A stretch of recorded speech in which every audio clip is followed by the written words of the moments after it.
Hey there, everybody. Welcome back to the Finding Financial Fitness Show. I'm your host, Nino Gonzalez, joined again by my co-host, Pei Chen. Pei, how are you doing? Hey, everybody. So picking up off our episode, the last one that you and I did, Pei. So last episode, we had a fantastic one with the CEO of 10X Travel. I think at one point we have to do like a dissection of that episode because there was so many gems dropped that I think people might gloss over. And we did talk about advanced strategies, which I was very grateful for. And that, as we mentioned, that's another kind of sub strategy within the big realm of finance and improving our lives. So I don't want to ever have that go missing, but I do want to focus back on the fundamentals. And as we talked about the two shows before that, where we discussed passive income stacking using a line of credit, and then we pivoted to discussing the infinite banking concept and using IBC both as the line of credit, and we kind of teased a little bit on the investment side.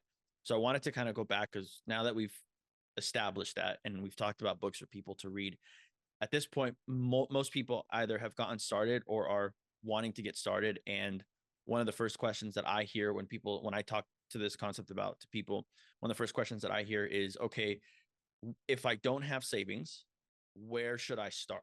Should I go get a line of credit first and do the stacks and then build up some passive income and then get an IBC policy?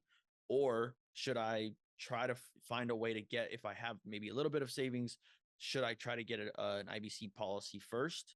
And I think there's multiple ways to answer this question, but let's start with what do you think is the best kind of approach that people can take? Right. So, first thing is, in order to do anything, you have to have cash flow. If you're in a negative cash flow situation, stop listening. No, go back and do your cash flow analysis. I can't stress that enough because you have to clean up. You have to clean house first, right? Like you have to make sure that there's cash flow.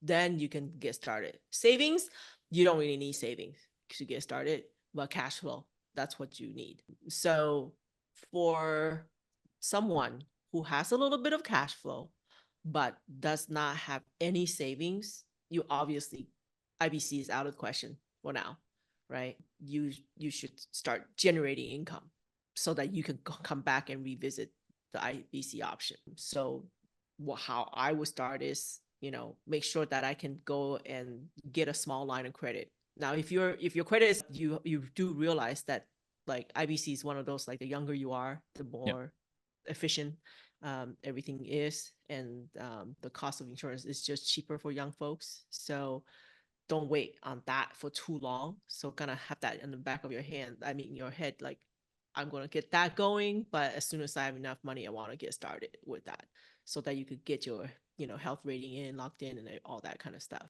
But yeah. Yeah. Well, I hope people are still listening after you scared them away. I'm kidding. I'm No, no, no. strict. I'm No, I'm yeah. strict in that sense. Like Straight shooter. I don't want to put people in a worse Yeah, situation than they begin with, right? If they're of listening to course. us, the goal is to help them get to the next level. So cash flow, cash flow, cash flow. Start with your own in-house review, right? Yep. If you're able to pick up a side gig to make some more money, go for it, right? If you Yep. can go and ask for a raise, go for it. Change jobs, that's another way to get, Yep. higher jump in income. We kind of talked about that. And also, you can also review your tax return. Mm, Little hack here, right? A lot of people don't even know that they have, like, on their tax return form, when you fill out for your employee, they want the government to take all their money. Like they give government maximum withholding, hmm. right, with IRS. And then because they're hoping that in April, when they file their tax, they're going to get a big refund check. Guess what you've just done? You've You've low. given the US government a interest-free loan. Yep. So if you're receiving a big check at the end of the year from the IRS, I wouldn't celebrate, Yeah. because that means that I given them a 0% interest loan for 12 months, I think right? that on its own is a paradigm shift. I remember growing up when I got my first job, and I remember filing taxes, and I remember my parents being happy that they got a big tax refund, and so did I. And that on its own, as you get into this world, is a paradigm shift of don't celebrate your tax refund, because that means you didn't do tax preparation correctly. But if for some reason you do get a windfall, then there are ways you can use that windfall strategically. And so here's where I'm going to pivot right now is typically people who are just starting out, that's the route that you're going to see them. They're going to have little to no savings, and the goal would be to start stacking. I would say that's 10 to 25% of people. There's also a large percentage of people who, twofold, either A, have a savings account or a rainy day fund that they protect, and they don't view that as their money. They view that as, that's emergency money. I can't touch that. That's my, in case of emergency, break glass fund, which is completely understandable when we've been taught to save, and you built this nest egg up. And let's just say it's 10, 15, $20,000. Totally understandable. And you're not even thinking about using that money. I think what typically happens is this. Most people that get into this will start stacking, that they'll start doing different stacks. They'll get maybe one stack in, or if they're a fast learner, they'll get 2 or 3 months into stacking. And then they'll realize, and this happened with me, this happened with you as well. They realize, okay, I'm starting to believe and I'm starting to understand this concept. And then what happens? There's hidden money that comes out of nowhere. They start realizing, oh, I have 10,000 in my savings account. Oh, I have 30,000 in my 401k. So they start realizing that there's hidden money in a good way. So then now that's the next question we get is, okay, how do I get started if I have savings? Do I use my savings? How do I use my savings in the cash flow stacking? If I have $10,000 saved up, do I go get an IBC policy, or do I put that into my stacking? What do you suggest?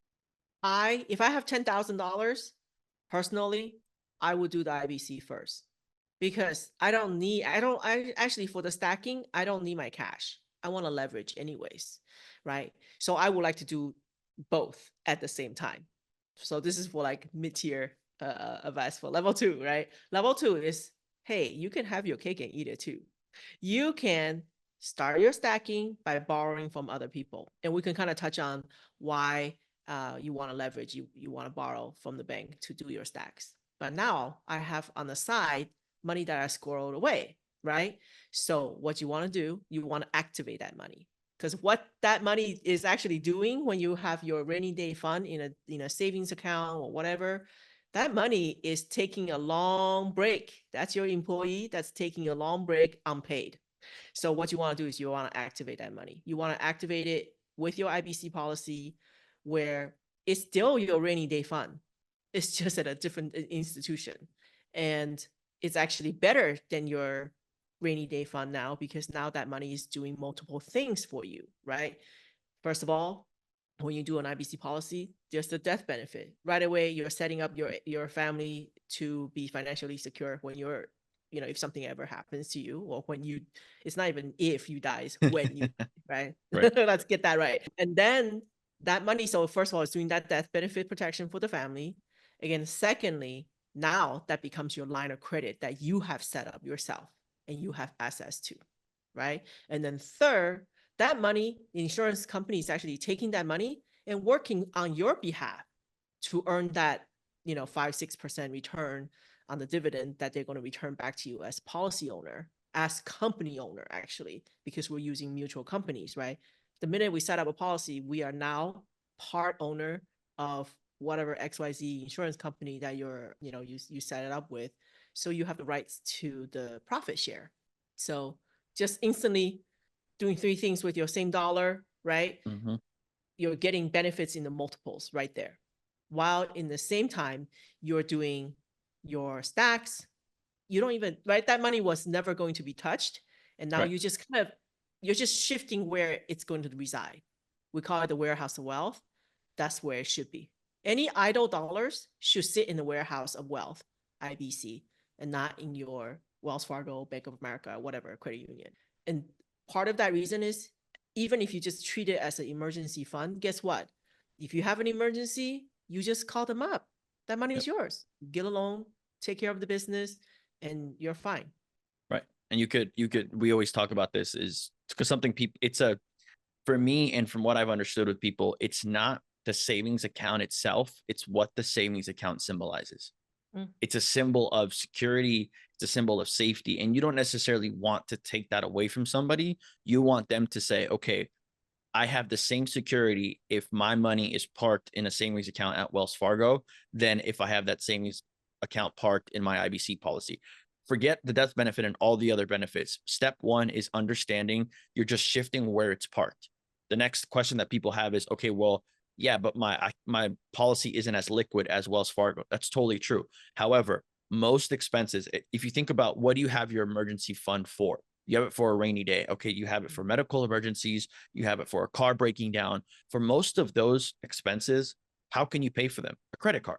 And when you pay, if I make a charge on my credit card today, the minimum that I need to actually pay that out of my checking account is going to be 30 days. And that's, I can tell you right now, that's going to be the time you're going to get your policy loan faster than the 30 days. So by the time pay with your credit card, by the time you go to pay the statement, you'll have that policy loan out and you can make that payment. So that's kind of a way to rethink your thinking. Going into that point, the biggest argument that I hear to this is, well, you taught me about stacking. You taught me about IBC. I understand the value of stacking. Well, if I have $10,000 and I know that $10,000 in a stack would bring me an additional, say, $350, however much a month, if I just put it in my policy, it's just sitting there because you just said, don't let it sit. Don't let that money go to waste. What? And then you get the people who are like you and I, who are the optimizers. Okay. If it's not making any money in my savings account, well, then I want it to make more money in my IBC policy. Okay, great. But then I still have access in the first year, 60% of that money. And that's just sitting there when I can take a policy loan and take that money out. But then I only have access to 60%. So the number one argument is, why would I use that $10,000 to open up an IBC policy when I can open up a stack and add $300 plus to my cash flow? So I think this comes down to like the philosophy a little bit of what you're trying to do. I get it, right? You want to put all your money right away into investments. And, the typical thought is that, yeah, I'm going to make 10, 12%, 20% even on my investment. So if I can like throw all my money in there, then I'm going to get to my destination faster, right? But people always forget that one factor is when you borrow that, well, when you use that money, 100% of that is at risk, Yes. right? You have 100% risk of that money never coming back. Let that sink in. You have 100% risk of that money never coming back, right? So yeah, I mean, if you're lucky and you maxed out, borrow all your cash value and you put it in something that you thought was going to work, and then when it doesn't, you just essentially lost all that money. Versus I see it more as the insurance company is helping me to temp it down a little bit, right? So yeah, this opportunity is still great.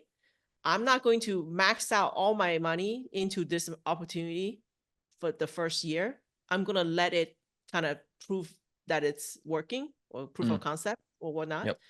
And then second year, my policy is going to be to allow me to get access to 90% of the money, and so on and so forth. Then I feel more confident. I feel more comfortable with whatever I'm in. Then I'm willing to put in more money. So it's just kind of, it's almost like a safety net for me. Mm-hmm.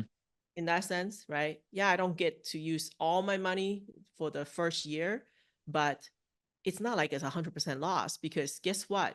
It's an uninterrupted, well, Yep. unrecognized. We typically take it out as an unrecognized loan. So it's almost like the money is earning 5% or 6% dividend Correct. anyways. I'm Correct. actually just, by borrowing it out to do another investment, I'm just adding additional percentage on top of what I'm already earning, right? Sure. So don't get greedy. Greed is where, we hit trouble, Well, and right? I think I might have conflated the two right now. I was also talking as well about the IBC. So let's say somebody has $10,000 in savings, Mm-hmm. and they know they're going to stack, or they've done their first stack already, but now they're deciding, okay, what the difficulty with opening up an IBC policy and parking, because they've already established that 10,000 is not doing much for them at Wells Fargo or Bank of America. So they want to put it into either an IBC policy, but then they look at the opposite option, which is I can put that into a stack. that 10K fully into a The whole stack, entire thing, the right? whole entire thing, and that would bring me 350 versus Mhm. if I park it into my IBC policy first.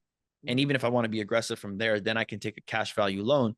But in the first year, I only have access to $6,000. So now instead of investing 6,000, I'm investing 10,000. With that 10,000 is going to bring me 350, whereas that 6,000 is only going to bring me 150, 175, maybe $200. Mhm. So they're Right. thinking, well, you taught me about the velocity of money. Doesn't it make more sense to use so if I have a line of credit for 10,000, I do my first stack, but I also have a $10,000 savings. Why wouldn't I just use my own $10,000 and pay off the stack that I just started versus doing an IBC policy? Well, because we are trying to make sure that we're talking about like, if I have cash, why don't I just use cash, right? So when we're doing the stacking, we want to use OPM as much as possible, right? We are committing our cash flow, our personal cash flow, which is your own cash, into this picture. But there's kind of a balance, right? Yep. You want your investment to grow with a little bit of your input, but you don't want to put in all your money in there, right? Because we have kind of touch on this, the cash on cash return, right? When you leverage other people's money, it's the results is in multiples because your cost is really low. When you start adding too much of your own money into the system, your cost is getting higher because your dollar is in the system. Now you have to account for that, right? So we're trying to hit a balance in a sense where, yes, I'm putting in some of my money, but I'm not putting this my investment portfolio should be grown, partially with my input and partially from the investment that comes in. And because I'm repeating the same use of the line of credit, it's like you're not, it's not like as we stack, we're borrowing more and more. Like as we stack, we don't borrow again until that line of credit is paid off. Right. Right. So in that sense, you're recycling the same dollars. So if you're thinking that, right, if you can like catch that, if Yeah. you're recycling the same dollars, what does it matter? Correct. How do you even calculate that return? Right. Because it's not your Right. money versus so, It's no longer, yeah. and it's so the first thing I always try to tell people is this, is that if you have a $10,000 savings, the first thing always IBC. That's Mm-hmm. step one. If you're contemplating, do I take the 10,000 and then pay off the line of credit that I just took out to stack with? Your first question should be, how can I get this into a policy?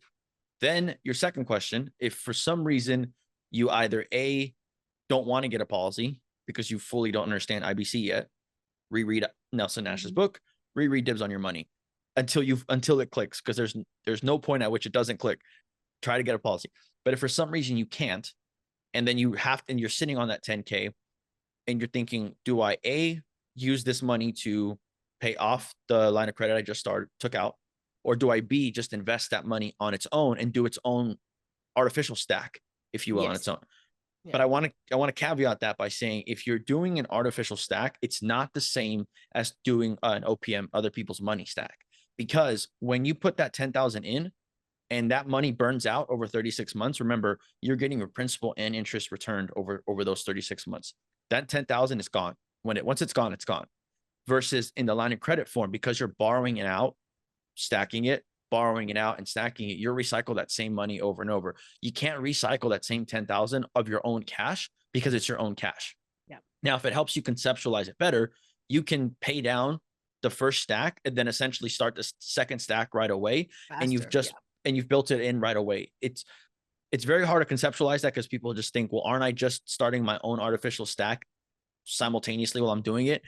The answer is yes and no, because if you're 1 month or 2 months into your stack, by paying that 10,000 to your line of credit, you're essentially restarting the interest calculator on that loan that you're taking out. So you're actually saving the money in interest. So now you're regaining some of the interest loss that you wouldn't have been able to do had you just put it into an artificial stack. I know this is a lot. I know this is a little bit more complex, but that's why, in my opinion, and in your opinion, Pei, the best thing is it's not again, IBC is not an or asset, it's an and asset. IBC can be done and should be done simultaneously to everything else you're doing in your life. Whether you're stacking or not, we suggest you do. But IBC is just as, if not more important than the stacking, because you have to think in a long-term concept. If you don't have cash flow at all, but you have 50K in savings, go get a policy with that 50K, run that money through, and you still have access to that cash value that can help you boost your cash flow and get your stacking in place. So two things, right?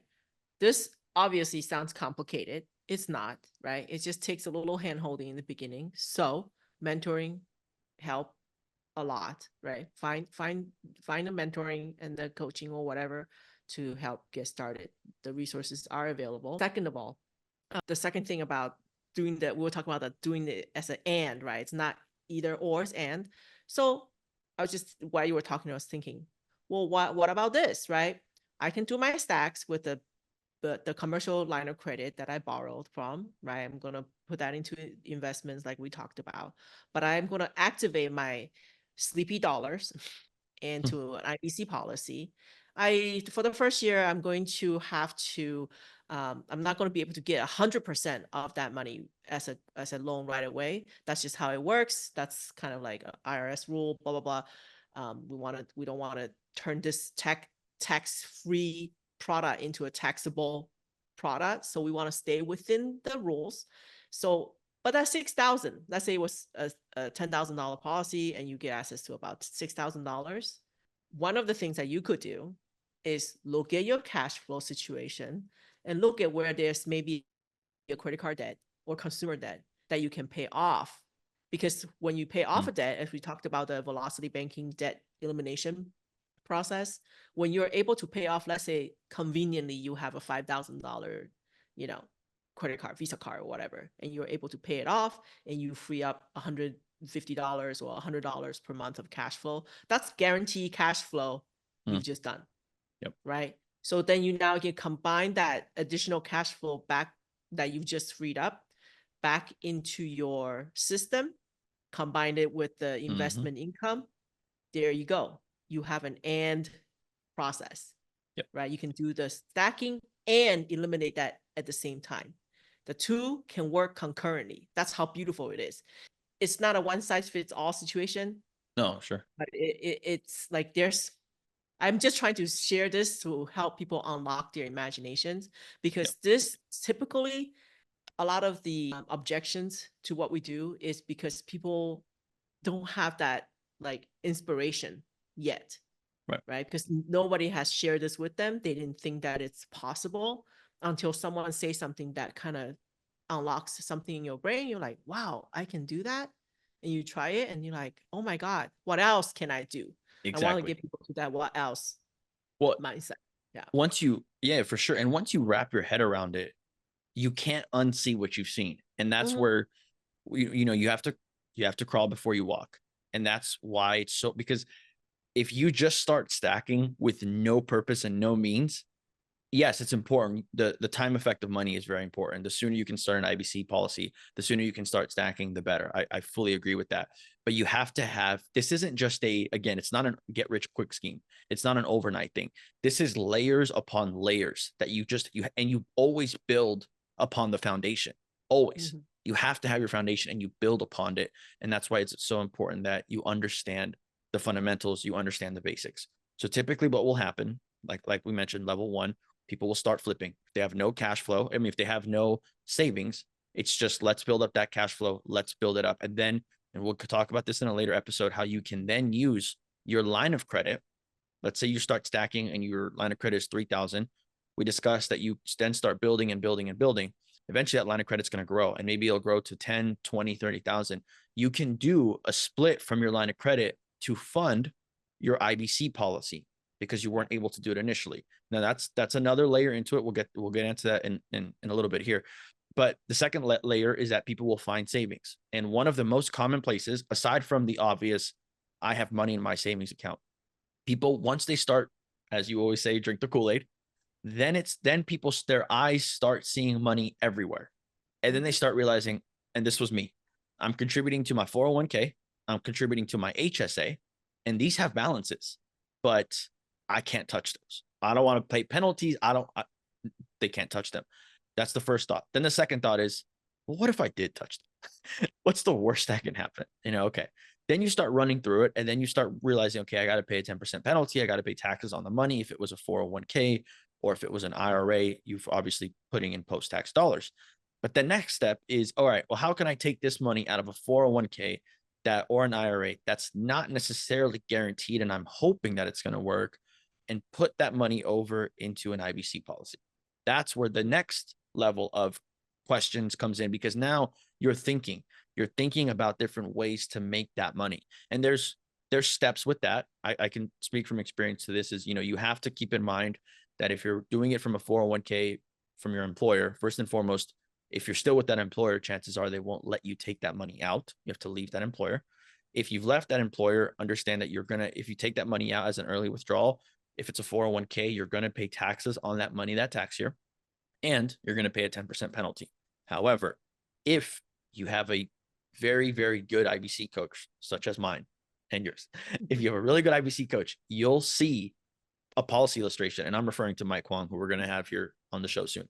If he runs a policy illustration for you and he shows you what your IBC policy is going to look like, apples to apples, in 10, 20 years, when you were going to take that 401k out and start living off of it, that's all I asked to do. Would you rather pay the 10% penalty now and the taxes now and have it grow exponentially?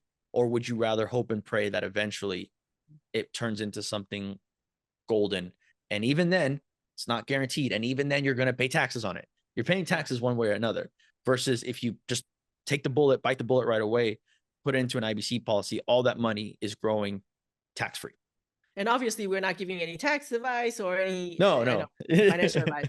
So I think it's, as your belief level grows, Yes. then that's where you're going to start thinking. In the beginning, most people are just okay with no longer contributing to their 401k over and above what their employers match.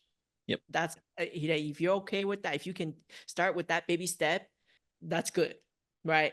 And then as you get more and more into this IBC world and income stacking, and when you're starting to look at cash flows and where else am I putting my money, and you're kind of eyeing your 401k, the next mid-level understanding will be like, hey, I have an old IRA or old 401k. What about if I do a self-directed? I can convert that into a self-directed type situation, 401k or whatever. And now I can do my stacks that way. You cannot, I don't think you can, I don't quote me on it, but I don't think you cannot buy life insurance using 401k or IRA. So don't even think about that. But second step is like, oh, maybe I can activate that money and I can do some self-directed investing. And you could do that with the stacks that we talk about, because those are things that you could get like a checkbook control assets type account, where you get to control where you want to invest, right? There are rules that you have to follow. Make sure you work with those self-directed agencies to make sure that it's done properly, right? Now, the next level will be someone who kind of realize, wait a second, like you were saying, why am I even doing this inside this, self-directed environment, when if I'm young enough, right, and I just take the bullet while my tax rate is not that high, take the tax hit, take the penalty hit, but whatever I can unlock, I can then put it into the system, put it into my IBC system, and allow that time. When you're younger, you have the time on your side. You have the next 20, 30 years for it to compound uninterrupted, tax-free in the IBC environment. That's when that kind of like light bulb moment should go on for those people who kind of got their, they dipped their toes into IBC. They kind of had a taste of what it's like. And now they're like, oh my God, I've been staring at this, pool of like treasure trove that I haven't touched on, right? That's when they want to start like moving that money. And actually, Chris Bay, who we actually interviewed, that was part of his story when he started IBC. Yep. He was, this is 10 years ago. He was young family and whatnot. And from the teacher retirement plan, he did the analysis, and it makes sense for them to take the hit, convert that money, and activate it in the IBC policy, and turn, all their debt inside, and just like he was able to recover the Mm. cost or the penalty and the cost of doing that in a relatively short time, right? Because when you put that money out to work for you in an uninterrupted tax-free environment, that compounding is tremendous. And when you start doing that, or even just having the thought, that's how you know you're committed. So Yeah. Nate Scott, actually, in the Living Wealth podcast, he talks about the 4 stages of IBC commitment. And when you get to like stage 3, where like you're fully in and you're in it and you believe in it, again, you don't see the world again, and you start finding ways to find money. And the last thing that I wanted to touch on today, which is this is level 3, is that this is the really, really fun part. So What's I'm level gonna 4 then? no, we're, don't worry, we're creating level 4. So I'm gonna share a story here. So I go back to one of our previous episodes, and I think we've touched on this multiple times. Knowing your personality style. If you're the type of person who needs to tiptoe your way into everything, and you really want to analyze and understand everything that you're doing, first and foremost, know yourself. You're not going to go stack IBC and start running on all these different trains right now. But someone like me and someone like you pay as well, and there are others out there. Typically, again, we talked about that entrepreneurial bug, right? Who people just have that niche in their brain. If you have that, chances are you're going to start seeing the world differently, and you're going to start seeing it very quickly. I remember I did my first IBC policy, my first stack, and my first all-in-one in the same month, right? So all 3 of these in the same month. Didn't understand individually fully how they worked, and I also didn't understand how they fully could be integrated, but I figured it out later because I knew the time effect of money. I knew the sooner I started my stack, the sooner I started my IBC policy, and the sooner I started my all-in-one, the sooner I can get that money flowing. Yeah. So the next step, the next level here is, all right, chances are most people that are listening own their home. So they're paying, maybe they bought their home 3 years ago, 5 years ago, 7 years ago, 10 years ago. Chances are you have some equity in your house. Given if you bought pre-COVID, you have equity in your home. And chances are you are sitting on that money. If you put 20% down and that money's grown, you're sitting on some equity. And go back to episode 7, where we talked about the all-in-one strategy with Adam, the first position home equity line of credit. You can actually do, if you are doing your stack and you really want to get into IBC, but you don't have available funds, or in my case, you've taken all your funds from your savings and you started your IBC policies, but you want to do more, and you try to look for free up money, you then go and say, okay, well, if my home that I bought pre-COVID was 300,000 and now it's worth 350. I saw the neighbor just sold their house for 350. Well, then you can go get a home equity line of credit via an all-in-one. And I say an all-in-one doesn't have to be an all-in-one. It could be just a general HELOC.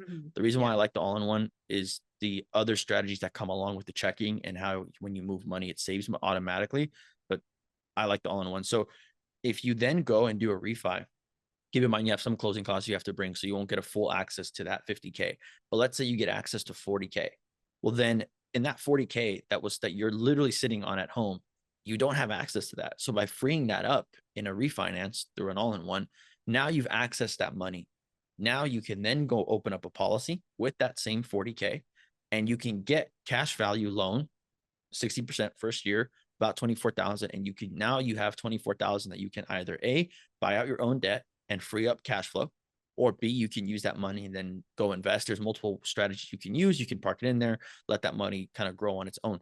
So many strategies you can use. And then you take you take your all-in-one to fund your IBC policy. Now you have a hole, if you will, in your all-in-one, right? Because you borrowed that out. Maybe you're borrowing it out at 7-8%, but you can control how you pay that back. And that's where you created a very advanced strategy and slide that I'm going to share it. And I know I'm going to overwhelm the heck out of people here, but just, I want you guys to get an idea of this. I think this is level 4 pay, by the way. I want people to get an understanding of what this all could be like if you really and fully and truly commit to it. And a caveat here is this is all done with coaching. Okay. This is not like you don't just do this DIY. Okay. You gotta have IBC coaching for sure. IBC is not one of those things where you just buy it, set it and forget it. Like, I mean, you could, but then that's not the optimal use of it. You gotta get coaching to get the maximum benefit from it. Yeah. Absolutely. yeah. And I appreciate you saying that. But so again, if you're listening on podcast, Apple Podcast, Spotify, wherever you're listening, go Mhm. to the YouTube channel. Please subscribe first and foremost, and then just go check this out because we're not going to go through the whole flow right now because this is very, very high level and we don't want to overwhelm people yet. We're not on episode 50 yet, but I just want to give people an example of how this could work. So if you look at the top right here on step one, you have your all-in-one, your home equity line of credit. This also works for that strategy that I was mentioning, where you can borrow from your line of credit to fund your IBC policy if your Yeah. line of credit is big enough to fund your policy. Now we're using big numbers here. Don't get overwhelmed by that. You could remove 1 0. You can add another 0 if you want. There's multiple ways you can do this, but it just goes to show you could take the money from the all-in-one and you can open up either two policies or you can Or open up one. one big one if you, depending on how you get approved. The reason why we like to do bigger or smaller policies is because you spread out the premium cost. Side note to that. Yeah. Specific strategy. If you want to get really, really into IBC, like Nelson Ash and like the big ballers like pay everybody, you technically only need to have one policy per month due. And what I'm saying is, so let's say you have a premium of $10,000 on January due, but you have one policy every month for 12 months. You could, by year 3 or 4, this works best. This is what's known as franchising. We'll do a deeper dive into this, but you could take your $10,000 that you're going to use to pay your premium, then immediately take the cash value right back out, dollar for dollar. By year 4, you're getting your 10,000 right back out, and then in February, your next premium is due. Take that same cash and pay the premium, and then take it right back out. Again, this is super advanced stuff. I'm just Right. giving a caveat of things that can be done. But again, the best way is to have a coach that's guiding you through all of this. But needless to say, you have your policies here. You can have one big one, two small ones. You can take the cash value, 60% of that money out of your policies, and now you can go invest it into an amortized note that you see here that will pay you $1,800 for 36 months. So you take, just like we followed in the example of the line of credit, you would take your cash flow, Personal which cash in flow. Yeah. personal cash flow, which in here you're showing $2,000. You're showing your cash flow coming in from your stacks. So, and then you show your This is advanced move because this is someone who has already done some stacks. correct. So we're assuming, Yeah. like we mentioned earlier, we're assuming you've already created your stacks and now you're using your line of credit, your equity in your home to fund your IBC policy. So yes, Yeah. you do have some money coming in from your stacks. You have a few stacks under your belt, and again, bigger numbers because we've been in this for a little bit. Then you take your money from the income coming in from your new investment, and what you do is you then take that money and you pay down your line of credit just like you would have done in the same strategy for the stack. But in this way, this is how you're going to pay down your line of credit via the all-in-one. We use the same term because an all-in-one, as we're taking it out, it is a home equity line of credit, but it's still a line of credit. That's how we're viewing it. And then you're going to pay it off. It's going to take you about 6 months. 6 months to pay it off. You're paying it roughly, and you're paying off with interest. Then you take that money back out again, but this time you're not opening up the policy. This time you're just going to invest like the same strategy we did 3 episodes ago, where we just showed how to do. You're doing another stack. This time it's going to take you 5 months to pay off. Then at the next stop point, you need to renew your, this is always the number one question people get, or people ask, how am I going to pay my renewal at year 2? Okay, maybe I got into some money. I liquidated my all-in-one, but how am I going to pay my year 2 renewal? Well, this answers that question. So I'm going to leave it here because this is where it gets really, really fun. But this just goes to show, I just want people to just see this because very advanced and you could take it to multiple levels, but you got to understand, you can't run this if you don't understand the simple stack. You can't run this if you don't understand the value of IBC, because if you just look at step 1, 2, and 3, you would think you're losing money because you're only getting access to 60% of it. And you're thinking, well, I could put that same money somewhere else and it's going to work harder for me. But we think long-term here. Yeah. And with the way that we're recycling the same funds over and over again, trust me, with the coaching in between, like the renewal of the IBC is actually a happy celebration event. Yep. It takes Most people are so excited about renewals. You like, can't wait for renewals. by the time, I'm gonna stop sharing this. By the time you get to year 4, you're looking at having an ATM machine. And the example that Mike Kwong always uses is, if you had an ATM machine that you put $1 in and it kicks back out $1.50, $2, what would you do? I mean, you see people, sidebar on this, I've seen people at Chase going to find illegal hacks where they deposit a check and then Oh they take the yeah, you that's heard about crazy. that? And they take the money back out. So it's just people are finding all these ways. Could you imagine if you had your own ATM where you Yeah, deposited $1 and you got $1.50 out, and that was yeah. just in one ATM? Wouldn't you want to have multiple ATMs and do that multiple times? I hate to say it, it almost is like it sounds too good to be true, but it's almost like legalized cloning, right? It's crazy. But yeah, like it's these things are just when it's designed properly and it's done right, they're just amazing. I actually just have a renewal come up this month, and I was Mhm. looking at it. I'm like, oh man, I'm already this is already a capitalized policy. It's actually year 8 on it. I'm like, gosh darn it. I wanted to put more money in there, but now I have to temp it back because it's Yep. getting too rich. So I'm like, okay, fine. I'll have to like shift the money somewhere else. But what a Talk great about feeling. first world problems. Right, first world problems. I'm complaining like I was calling up Mike is not my coach, but my actual coach, Chris May and Mike Everett. I was like contacting them. I'm like, wait a second, you're telling me that I I maxed out already? They're like, yeah. You I know. don't put another dollar in. Just Yep. let it grow. Set it and forget it at this point, right? Yeah. Enjoy this time. Like celebrate. This is a capitalized policy. It's now just going to do its own thing. I don't have to Yep. manage it. I don't have to worry about leaky roofs, toilets, rats, right? it, they're not gonna my policy is not gonna call me at 3 a.m. complaining about water leaks, right? Hey, you So up? I'm happy. No, and again, I want to reiterate that we're doing this to kind of plant the seed in people's minds Yeah, that we want to show you what's possible. And when we have Mike on, and we'll have Mike on multiple times, I'm excited to share my own policy, and maybe you guys can share yours because you guys are a little bit more seasoned than we are. But I want to share it so you can actually see what it looks like and what it looks like at scale. Because I have policies at different sizes, and again, it once you understand the small one, you just add a couple of zeros to it, just like it mhm, is with the passive income stacking with your line of credit, and you see your cash flow coming in. You might want to think, well, what's that going to look like in 5, 10, 15, 20 years? How sustainable is it? Just add a couple of zeros. It's only going to keep growing.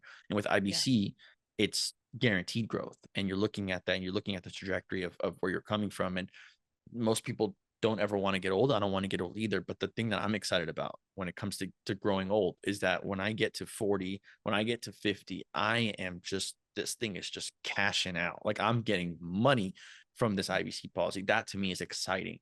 And like you said, it's getting to that point where you want to make premium deposits because you're like, I can't wait. I'm going to put this money in and I'm going to get double. I'm going to get triple this out. You're right. It almost sounds too good to be true. But when you understand the mechanics, you can value that. So again, I know this was a little bit loaded. We talked about the kind of the 3 levels, if you will, about, because that's always the number one question people ask is, okay, well, how do I get started? Do I do the line of credit first or do the IBC policy first? But if you don't really have much cash, like we yeah, mentioned, you want to start stacking, you want to start building that cash flow. And then if you then find savings and you then find things you want to do, well, then you can turn that into using that savings account to fund your IBC policy. Then we kind of yep, like give you a little sneak peek of what it means if you want to use your all-in-one or some other advanced yeah. strategies. So Show hey, you what could be what's the possibility, right? Once yeah, you're putting in the bigger dollars, and honestly, it didn't take me long to get there, right? I mean, in the no, grand scheme of things, if you think, oh, it's gonna take me 3 years or 4 years to get there, like, come on, you are going to work 40 years, 40, you are going to work 40 hours per week for, like for what is it, the 40-40-40 plan, right? You yeah, work 40 hours a week for 40 years, and then you retire on 40% of your pay, right? That's yep, the 40-40 plan. That was, you were okay with that. You sign up for that. And then all of a sudden somebody tell you that, oh yeah, if you do this, it's going to take you about 5, 7, maybe 10 years right, to accelerate everything. And then you're going to complain about the 10 right. years? Okay, come on, right? No, and I understand it. The people want it. People are excited and they want to move it quicker. I completely understand. Yeah, I will never get down on somebody for wanting to speed things up, but you're right. yeah, Always look at the big picture. yeah. If you're interested in this and if you're already starting it, you're doing something that you're already isolating yourself in a way that you're setting yourself up, not only Mhm. yourself though, but your family by what you can be teaching in terms of concepts and pass down money in terms of death benefit. It truly is life changing, and I think that I want people to resonate with that. That no matter where you are, no matter what age, you can always get started. So, thanks everybody for tuning in. Good stuff. I love these episodes because they're intense, and there's so many places. Like my brain is going so fast. I want to go to so many different places, but I hope you guys are having and getting good value from this, and we'll continue to dive deeper. Yeah, quick story. Last night, we actually met someone new who's like met us the first time, and you and I and Mike, we were both very like open and willing to share. And we actually, after lunch/dinner, we actually invited him to our house, and we sat down with him, and we show him everything that we know. We were vomited on him pretty much. And it was funny because this morning he came back in the morning because they have to leave, and then he actually said, like, you know what, I went to sleep last night and I woke up at 3 a.m. in the morning, and I can't stop thinking about what you guys said. Yep. And that's a good thing when you That's wake a up at good 3 in the thing, morning and it's a because good you're thing. excited to get started. That can't beat that. So Yeah, I totally agree. And we're hoping that people will have these kind of transformational and eye-opening moments. And so thanks everybody for tuning in. Stay tuned for the next episode. Take care, Pei. Take care.